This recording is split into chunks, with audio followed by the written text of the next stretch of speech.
सुदामा ने क्यों दिया था राधा को कृष्ण से दूर होने का श्राप? राधा और कृष्ण की प्रेम कहानी सदियों बाद भी लोगों के दिलो-दिमाग में ताज़ा है। एक ऐसा प्रेम जिसमें किसी ने कृष्ण भक्ति की राह देखी है, निर्मम भी। सदियों से भले ही कृष्ण के साथ राधा का नाम लिया जाता रहा है, लेकिन प्रेम की ये कहानी कभी पूरी नहीं हो पाई। आज भी ये सवाल लोगों को कचोटता है कि राधा और कृष्ण का प्रेम कभी शादी के बंधन में क्यों नहीं बंध पाया। जिस शिद्दत से कृष्ण और राधा ने एक दूसरे को चाहा, वो रिश्ता विवाह तक क्यों नहीं पहुंचा? क्यों संसार की सबसे बड़ी प्रेम कहानी विरह का गीत बनकर रह गई? क्या वजह है कि राधा से सच्चे प्रेम के बावजूद कृष्ण ने रुक्मिणी को अपना जीवनसाथी चुना था? उनकी कुल 8 पत्नियों का जिक्र मिलता है, लेकिन उनमें राधा का नाम नहीं है।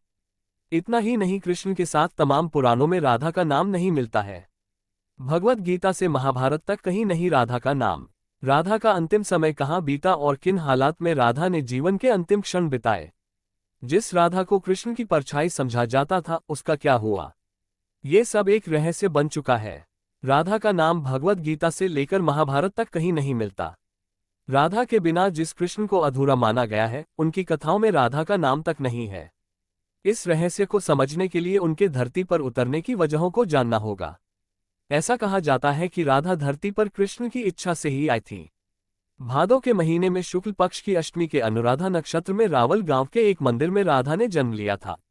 ये दिन राधाष्टमी के नाम से मनाया जाता है। कहते हैं कि जन्म के 11 महीनों तक राधा ने अपनी आंखें नहीं खोली थी। कुछ दिन बाद वो बरसाने चली गईं, जहां पर आज भी राधा रानी का महल मौजूद है।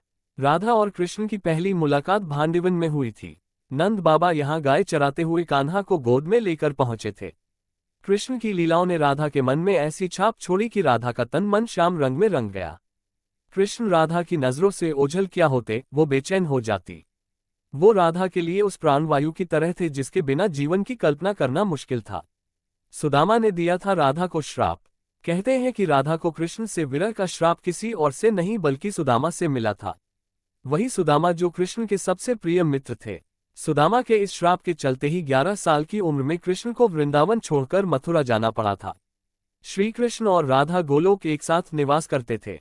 एक बार राधा की अनुपस्थिति में कृष्ण विरजा नामक की एक गोपिका से विहार कर रहे थे। तभी वहां राधा आ पहुंची और उन्होंने कृष्ण और विरजा को अपमानित किया। इसके बाद राधा ने विरजा को धरती पर दरिद्र ब्राह्मण होकर दुख भोगने का श्राप दे दिया। वहां मौजूद सुदामा ये बर्दाश्त नहीं कर पाए और उन्होंने उसी वक्त राधा को कृष्ण से बरसों तक विरह का श्राप दे दिया। 100 साल बाद जब वे लौटे तब बाल रूप में राधा कृष्ण ने यशोदा के घर में प्रवेश किया, वहां रहे और बाद में सबको मोक्ष देकर खुद भी गोलोक लौट गए। श्री कृष्ण ने क्यों नहीं किया राधा से विवाह? कृष्ण की होकर भी उनकी न हो पाने का मलाल राधा को हमेशा रहा। अंतिम समय में जब राधा ने खुद को अपनी अर्धांगिनी न बनाने का कारण कृष्ण पूछा तो कृष्ण वहां से बिना कुछ कहे चल पड़े। राधा क्रोधित हो गईं और चिल्लाकर ये सवाल दोबारा किया। राधा के क्रोध को देख कृष्ण मुड़े तो राधा भी हैरान रह गईं। कृष्ण राधा के रूप में थे। राधा समझ गईं कि वो भी कृष्ण ही है और कृष्ण ही राधा है। दोनों में कोई फर्क नहीं है। राधा कृष्ण की न होकर आज भी उनके साथ पूजनीय है। राधा कृष्ण के प्रेम की ये कहानी अधूरी होकर भी अमर है।